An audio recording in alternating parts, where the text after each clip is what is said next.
Assalamualaikum warahmatullahi wabarakatuh. Nama saya Arifin Mumtazah dari kelas 12 IPA 1. Di sini saya akan menjelaskan metode penetapan harga.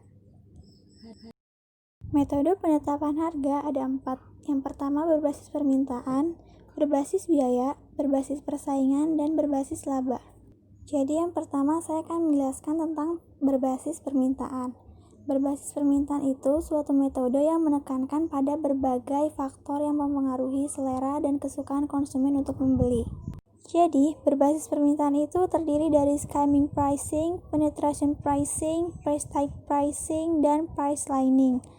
Yang pertama itu skimming pricing. Apa itu skimming pricing? Skimming pricing menetapkan harga yang tinggi pada produk baru, kemudian menurunkan harga tersebut pada saat persaingan mulai ketat. Contohnya itu kayak produk handphone. Handphone iPhone pada saat keluaran baru harganya pasti mahal, tetapi beberapa tahun kemudian pasti harganya akan menurun. Itu termasuk salah satu contoh skimming pricing. Yang kedua yaitu penetration pricing. Penetration pricing ini adalah kebalikan dari skimming pricing. Jadi penetration pricing ini harga produknya rendah pada awal dipasarkan. Contohnya itu seperti tarif operator seluler. Tujuannya yaitu untuk menarik minat masyarakat dengan promo murahnya yang gencar dipromosikan di mana-mana. Yang ketiga yaitu price tag pricing. Price tag pricing ini menetapkan harga yang tinggi demi membentuk image kualitas produk yang tinggi juga. Contohnya itu kayak barang-barang branded seperti Gucci, Nike, dan lain-lain. Yang keempat yaitu price lining. Price lining ini adalah memberikan cakupan harga yang berbeda pada lini produk yang berbeda. Contohnya ini pada minuman yang dijual di Starbucks atau McD, dia kan mempunyai ukuran. Ada yang small, medium, dan large. Itu merupakan contoh dari price lining berbasis permintaan. Selanjutnya yaitu berbasis biaya. Berbasis biaya ini harga ditentukan berdasarkan biaya produksi dan pemasaran yang ditambah dengan jumlah tertentu, sehingga dapat menutupi biaya-biaya langsung, biaya overhead, dan laba. Berbasis biaya ini terdiri dari standar markup pricing dan cost plus markup. Jadi, standar markup pricing itu penetapan harga yang ditentukan dengan jalan menambahkan presentasi atau markup tertentu dari biaya pada semua item dalam suatu kelas produk. Standar markup pricing ini seperti reseller. Contohnya saya ingin menjual baju, saya mengambil baju dari orang lain dengan harga 50.000 dan saya ingin mengambil keuntungan 10%. Maka, saya akan menjual baju tersebut dengan harga 55.000. Yang kedua yaitu cost plus markup, yang artinya penetapan harga yang ditentukan dengan menambahkan presentasi tertentu terhadap biaya produksi atau konstruksi. Contohnya itu misalnya seorang kontraktor yang ingin membangun perumahan. Ia telah mendata bahwa untuk membangun satu rumah itu dibutuhkan biaya 90 juta dan dia ingin mendapatkan keuntungan 20%, maka harga jualnya menjadi 108 juta.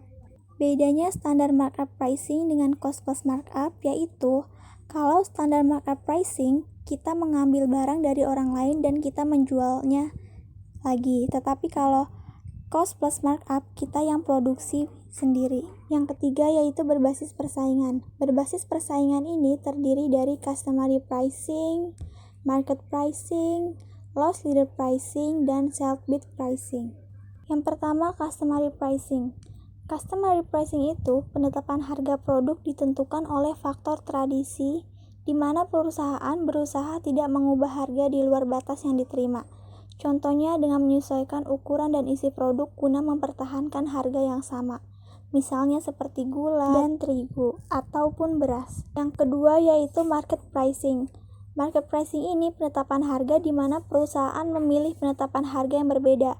Ada yang di atas atau above, sama atau at, dan bawah atau below harga pasar. Contoh dari above yaitu produk-produk yang memiliki price tag atau produk yang dihasilkan oleh perusahaan yang sudah mempunyai nama besar. Misalnya itu minyak sayur merek Tropicana Slim. Lalu pada metode at market pricing, perusahaan tidak terlalu menghitung biaya pada struktur harga, tetapi perusahaan menganggap harga yang terjadi di pasar adalah harga yang sudah ditetapkan sekian perusahaan yang lebih dulu masuk di industri tersebut.